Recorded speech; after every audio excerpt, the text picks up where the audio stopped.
To ask a couple questions here about HAARP, the High Frequency Active Auroral Research Program. Several of you at the table have a little bit of a piece here. As you know, this is located up in Alaska. It's currently funded by the Air Force Research Lab. It was formerly funded by the Office of Naval Research. One of the prime customers is DARPA, which is currently running experiments at the facilities here. Then to Dr. Walker and Mr. Schaefer then, Dr. Walker, your agency is currently running the facility.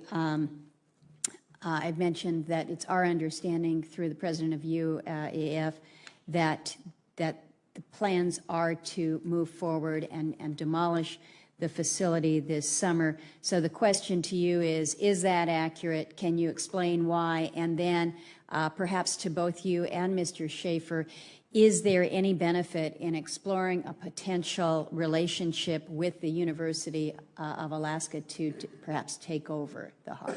Yeah, thank you, Senator. The Air Force has gotten great value out of HAARP in the past.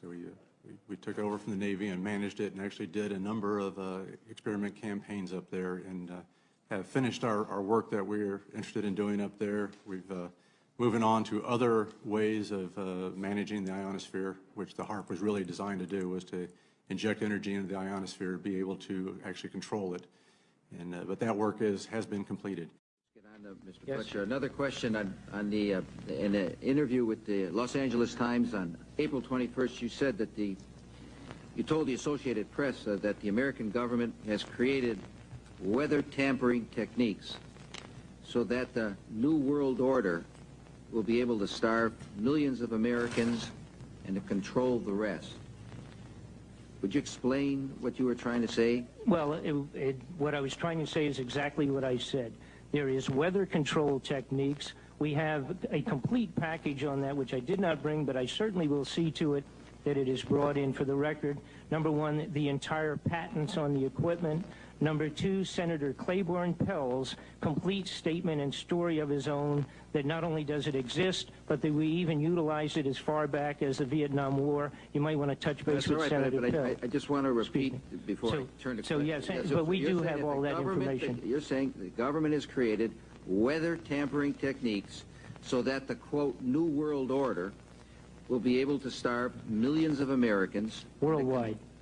Millions of Americans, and to control the rest. Yes, sir, and that's my belief. As bizarre as that sounds, if somebody had told me that equipment even existed 10 years ago, I would have thought they were nuts, sir. And at this point in time, we have all the documents to prove it. And if you think that 85 tornadoes takes place in the middle of our growing area by simultaneous accident, I'm sorry. With the equipment that's already set up internationally, and as bizarre as that is, it is proven and documented. We will supply you with those documents. As bizarre as that is, I would say that weather wars, and this is quoting actually Senator Claiborne Pell himself, that they are the greatest weapon ever created in the world, and that's the senator's own statement. So yes, I do stand on that. Thank you, Mr. Fletcher.